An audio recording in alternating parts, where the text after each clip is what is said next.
हम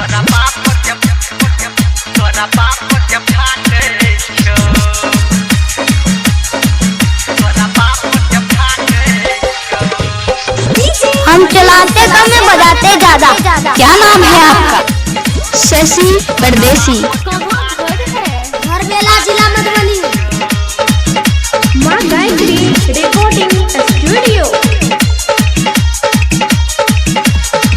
हम करबो बियाह के कोना तोहर अगुआ काटै छो। हम करबो बियाह के कोना तोहर अगुआ काटै छो। सुन गोरकी गे बात ना सुन पतरकी गे। ओहो सुन गोरकी गे हमरा से तोरा बाप के फाटै छो। सुन गोरकी गे हमरा से तोरा बाप के फाटै छो। सुन गोरकी गे हमरा से तोरा बाप के फाटै छो। कहाँ घर है? घर बेला, जिला मधुबनी। क्या नाम है आपका? शशि परदेसी।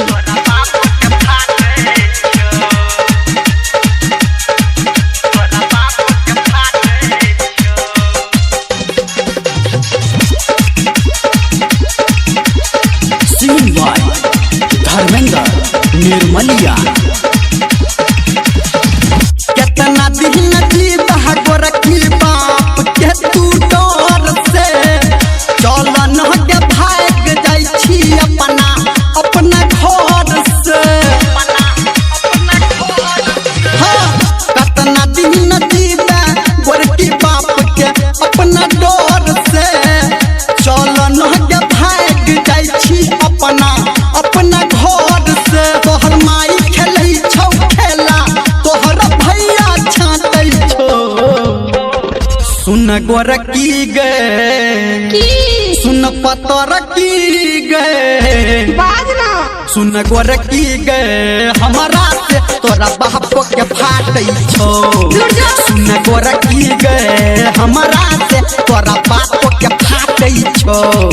सुन गोरकी गे हमरा से तोरा बाप के फाटै छो। शशि परदेसी। कहाँ घर है? घर बेला, जिला मधुबनी।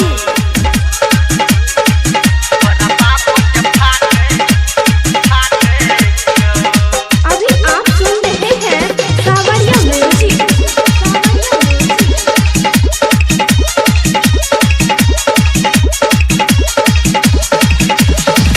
हमरा न डर लागे गोरकी कखनो मार से। तोरा पाबै खातिर कटबै कटेक के कोदार से। हमरा न डर लागे गोरकी कखनो मार से। तोरा पाबै खातिर कटबै कटेक के कोदार से। धर्मेंद्र के तोहर छोटकी बहिन दुनिया डांटै छो। सुन गोरकी गे सुन पतरकी गे। बाजना सुन गोरकी गे हमरा से तोरा बाप के फाटै छो। सुन गोरकी गे